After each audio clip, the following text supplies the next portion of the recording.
This episode of Techno Buffalo is brought to you by Full Sail University. Welcome back to another episode of Rumor Roundup. This is the show where we round up all the tech rumors from the week and condense them into one video so you know what is coming in the future. Up this week though, we only have one topic and one topic only.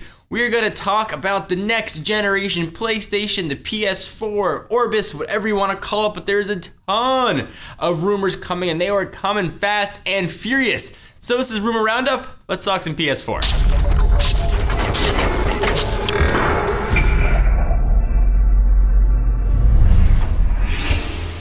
So the rumor mill's been churning fast and furious with PS4 news. We published an article earlier on Techno Buffalo that essentially said the same anonymous source who was leaking a ton of next generation Xbox 360 info late last summer actually and was trying to sell it online is now bringing us some pretty specific info about the PS4 or Orbis as Sony is internally calling it. Super Day, as he's known, has provided the website Kotaku with a set of 90 PDF files that outline specs related to the system's developer hardware, as well as the controllers and accounts. The sheer complexity of the information, in conjunction with its credibility based on other known rumors, makes this pretty probable. Unlike some other Xbox-related rumors that have been floating around the internet for the past few weeks, this information is at least probably going to be somewhat accurate. It's important to note though that specifics below are for development hardware only, not the console consumers are actually going to buy at retail. Some or all the specs might be different, and in retail versions, they likely will be. This does, though, give us a pretty good idea of the possible maximum power of the system, as a retail console wouldn't be beefier than development hardware, of course. System memory, 8 gigs are going to be on board. Video memory, it's going to have a 2.2 gigabytes. CPU is going to be pretty beefy.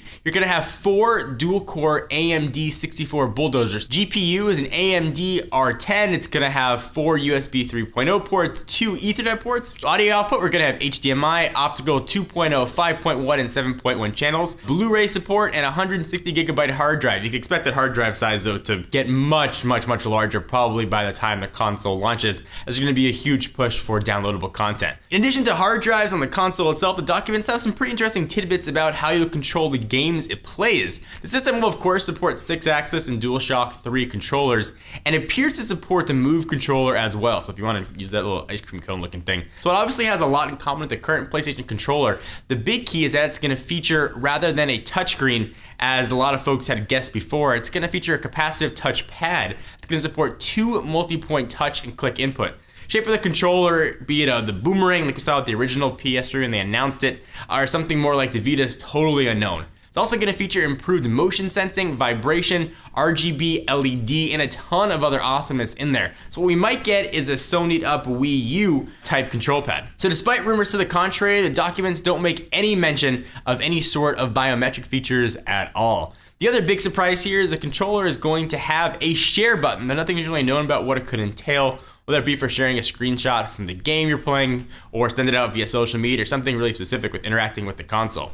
Documentation goes into a ton of detail about how accounts are going to work on the system as well. One of the most interesting aspects of the accounts though is that they apparently will sync with the controller within the system as well and automatically bring up the option to log in with your personal account, although accounts aren't locked to controllers. This could bring new meaning to the age-old "that's my controller" fight that we might have been having with siblings for the past few decades. I know I have with my sisters when I was growing up. With my wife now, I gotta use when I play my games the gold controller. Makes me feel like James Bond. Again, all it's to be remembered though is this is a rumor, but it does seem pretty plausible and it could be pretty interesting to see how this compares to whatever Sony ends up showing at E3, Gamescom, or wherever else it finally gets unveiled at. Those specs are incredibly beefy. Are the specs enough though to keep the console current for 10 years? That really is yet to be seen. I will say this for Sony. The PlayStation 3 when it launched had crazy awesome beefy specs, and it has kept up pretty nicely with technology over the past decade. So you gotta figure Sony knows a thing or two at making sure the console does not become obsolete over the years.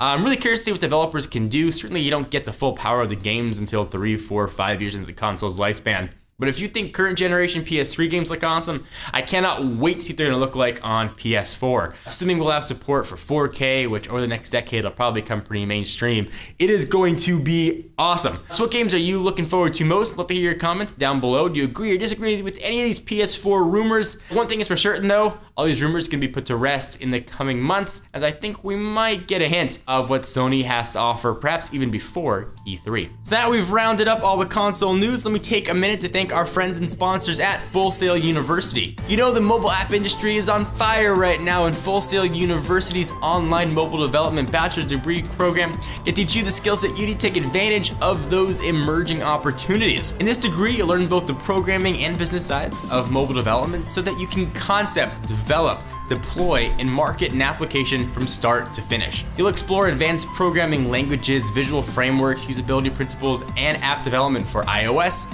and Android operating systems. Between the App Store and Google's Play Store, over 50 billion apps have been downloaded with really no sign of slowing down. If you feel like you're ready to master technology, compete in the software in this rapidly growing industry, check out fullsail.edu/technobuffalo to learn more about this online program. Again, it's fullsail.edu/technobuffalo. So thank you guys for watching another episode of Rumor Roundup. Check us out at technobuffalo.com to hear these rumors before they air on the show. I'm John Rettinger. I'll see you next video.